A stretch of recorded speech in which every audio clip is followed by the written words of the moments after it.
the evening of September 9th, 1984, an Oregon resident, Dave Lutyens, is feeling sick. Earlier that day, he and his wife Sandy enjoyed lunch at the restaurant Shakey's Pizza with their friend Dan Erickson. What started as stomach cramping in the afternoon gradually progressed to chills, fever, diarrhea, vomiting, and weakness. As the days passed, others fell ill. Sandy, Dan, and almost half the restaurant's employees. The pain in Dave and Sandy's minds must have been worse than that in their intestines as customers began to call complaining of gastrointestinal symptoms. It was a restaurant owner's worst nightmare, an outbreak of food poisoning at their own establishment. Shakey's Pizza was unlikely to survive. But more bad news a week later probably gave the Lutyens a guilty sense of relief. Additional cases were reported, and the sources were other restaurants. While they empathized with the patients, at least it looked like Shakey's was off the hook. The truth of the outbreak would be far stranger and historical than Dave Lutyens or CDC investigators imagined. Others said, "We told you so." Ultimately, there were 2 waves of infections at over 10 restaurants. The local 125-bed Mid-Columbia Medical Center was inundated with patients suffering from what turned out to be non-typhoidal salmonellosis. At points, all the beds were occupied, and some patients were being housed and cared for in the hallways. Eventually, the hospital's lab ran out of media for culturing salmonella, and some patients waiting on their diagnosis reportedly became irate to the point that they threw feces and urine at hospital staff. The bacterium was pushing the town to its breaking point. Salmonella are motile, gram-negative, facultative intracellular bacteria. They can live inside or outside of host cells. Salmonella is a major foodborne pathogen. Illness can be derived from improper cooking of infected food or the fecal-oral route due to improper hand hygiene by infected cooks. There are 2 species of Salmonella, Salmonella enterica and Salmonella bongeri. Within these 2 species, there are thousands of serovars. In the Dalles, testing showed that all the patients were infected with Salmonella enterica serovar Typhimurium, called Salmonella Typhimurium for brevity. Disease caused by Salmonella Typhimurium is enterocolitis, inflammation in the small and large intestines. While it is a very uncomfortable disease, it is generally self-limiting. The care that patients receive is primarily maintenance of hydration. So how is infection established? Immediately after contaminated food is ingested, the salmonella find their first and most serious threat in the stomach. The low gastric pH kills a substantial proportion of the acidulabile bacteria, and thus the initial inoculum must be quite high to result in infection. People with elevated stomach pH or those taking proton pump inhibitors like omeprazole can become infected after ingesting an inoculum 10 to 100 times less than people with proper stomach pH. In the intestines, the normal resident bacteria present an additional challenge to colonization by Salmonella Typhimurium by occupying space on the epithelial lining and competing for metabolic resources. So Salmonella do something really cool, something that many pathogens do in ways so extraordinary that if they were done with intent, they could only be described as ingenious. They use the host's immune system to eliminate their competitors, free up resources, and trigger diarrhea, which spreads the bacteria to new hosts. I think the British would call this a very cheeky strategy. The intestinal epithelium overlying lymphoid tissues is primarily comprised of absorptive enterocytes and M cells. M cells are sentinels that monitor pathogens and antigens within the intestinal lumen. By passing those antigens to antigen-presenting cells like macrophages, they play a vital role in the development of the immune response to intestinal threats. The M cells have abnormal microvilli, shorter than those of enterocytes, and they are more exposed so that they can perform their sentinel function. Thus, they are believed to be the primary, but not only, entry point for Salmonella. Entry into M cells is facilitated by Salmonella's type 3 secretion system, which functions like a hypodermic needle to inject bacterial proteins into the M cells. There, the Salmonella proteins stimulate extension of M cell actin filaments that extend the membrane out into flattened sheets called ruffles. This membrane ruffling facilitates endocytosis of the Salmonella, which are then passed on to waiting APCs, the antigen-presenting cells, for digestion. But the Salmonella are resistant to digestion and trigger these APCs to generate an influx of neutrophils, to which the Salmonella also have a degree of resistance.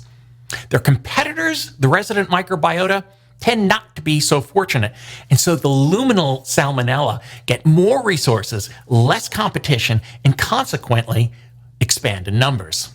Another casualty of the neutrophil influx is the epithelial lining of the intestine. Neutrophils have an extracellular mode of killing, and in Salmonella Typhimurium infection, epithelial cells suffer collateral damage. The intestinal lining loses its integrity, resulting in substantial fluid loss into the lumen of the intestine, and thus the patient experiences diarrhea. The Salmonella have orchestrated an immune response that increased the supply of nutrients, decimated the competition, and generated the diarrhea it used to spread to additional hosts. Back in the Dalles, 750 people ultimately tested positive for infection with Salmonella Typhimurium. The question remained, how did this outbreak occur? The answer would come 1 year after Dave Lukens fell ill, and it would come from the most unexpected of sources. But first, an extensive investigation would take place and fail, in part because an assumption of bigotry would close the proper avenue of investigation. 14 days after the outbreak began, Oregon called in federal assistance in the form of several EIS officers. EIS is the Epidemic Intelligence Service, a highly successful training program in epidemiology that gives young physicians real-world experience as they investigate outbreaks. By the time the first of the EIS officers arrived, Carla Chamberlain, a local nurse and head of the Wasco County Public Health Office, had already done great work. She traced infections to salad bars in multiple restaurants, banned salad bar service, and identified the strain of Salmonella Typhimurium. It was one never before seen in the county. So what was left was basic shoe leather epidemiology. The investigators interviewed local and out-of-state patrons of the restaurants and all 325 restaurant employees, a third of which had been infected. They examined food handling practices, tested cows at a local dairy, water from water systems, fruit and vegetables from farms, salad dressings from suppliers, and even water from a pond. The only place they found salmonella was in the milk and coffee creamers of one restaurant and in blue cheese dressing at another. Notably, the dry blue cheese mix from the supplier was uncontaminated. Overall, it looked like the contamination took place at the restaurants themselves. Ultimately, the epidemiologists concluded that the source of the outbreak had been the restaurant employees. They had contracted the infection first, and due to poor food handling practices, had spread the salmonella to the patrons. But if that were the correct conclusion, I wouldn't be telling you this story. Now it gets crazy, like truly insane. Many residents of the Dalles were not buying the official findings of the epidemiological investigation. They saw a much more nefarious source of the outbreak. They blamed the Rajneeshees. The Rajneeshees had been reported by some to be an affluent New Age sex cult started by the Bhagwan Sri Rajneesh. The cult had been kicked out of Pune, India, its place of origin, but bought a $5.7 million ranch in Oregon to achieve the Bhagwan's goal, reportedly of beauty, love, and guiltless sex. In practice, they sought political power and hoped to control the Wasco County government. A couple of methods taken towards this end was to inundate the government with lawsuits and take in homeless people who would register to vote and vote Rajneeshee. One person certain of the Rajneeshee's guilt was Judge William Hulse. After all, they had infected him before, he believed. In 1983, Hulse drove out to the commune to perform inspections for an upcoming summer festival. He was met by Ma Anand Sheila, who effectively ran the cult for the Bhagwan. She asked Hulse to leave his car at the lot, and she drove them to where they would meet and discuss the festival. The discussions were tense, but he was offered lunch. But when he was returned to his car, Hulse found one of the tires was flat. "We'll change that tire for you, Judge," offered Sheila. "Would you like some water?" "Yes, thank you." 8 hours later, Judge Hulse had diarrhea, vomiting, chills, and fevers, and would end up in the hospital before recovering. But Dr. Lawrence Foster, Oregon's senior epidemiologist, thought that Hulse and the townspeople were bigoted and seeing malevolence where it did not exist. The Rajneeshees lived a different life, and the suspicions of the people in the Dalles, he thought, were a product of a baseless dislike and distrust. Foster would learn 1 year later just how wrong he was on September 16, 1985. On that date, the Bhagwan emerged from a 4-year self-imposed ban on speaking with the public, and he did so with a bombshell. At a press conference, he stated that Ma Anand Sheila and others had poisoned several people, and he called for an investigation.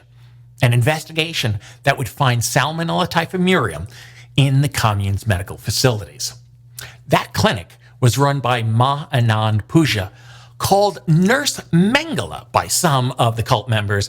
Puja was Sheila's major co-conspirator in the plot to take control of the county government. In court, cult members testified that Sheila, realizing that the Rajneeshees did not have a majority of votes, endorsed the idea to make Wasco County residents too sick to vote. Their attacks on the Dalles in September were a test run. Writing by Judith Miller and colleagues in the book Germs paints Sheila and Puja as truly evil. Citing cult members as sources, the authors state that Sheila and Puja apparently spiked a keg of beer with Haldol and gave it to their homeless members to keep them in control. They also considered placing dead rats, mice, and beavers in water supplies. They experimented with using hepatitis virus and Salmonella Typhimurium to sicken people, and Puja was even accused of injecting a fellow cult member with blood from an AIDS patient. Investigators also found invoices from the American Type Culture Collection, the ATCC, for Salmonella typhi, Salmonella paratyphi, Shigella dysenteriae, and even Francisella tularensis, which in 2001 was listed as a Category A bioterror weapon. Ultimately, the Bhagwan and the leaders of the bioterror plot were prosecuted, largely using testimony by people like Commune Mayor KD and Commando Ma Ava. They described how cultists dressed in disguise added salmonella to coffee creamers, blue cheese dressing, and fruits and vegetables and salad bars. Without many of today's anti-terror laws on the books, federal investigators use violations of immigration laws and consumer product tampering laws to prosecute the guilty. Puja and Sheila also took Alford pleas, which is pleading guilty despite maintaining a claim of innocence, to attempted murder, infecting Judge Hulse and citizens of the Dalles, and more. They received sentences of 20 years in prison, but served less than 4 for good behavior. Sheila paid $400,000 in fines and over $69,000 in restitution to the county. The Bhagwan received a 10-year suspended sentence and paid $400,000 in fines. Shakey's restaurant survived, but many others did not. Thank you for watching.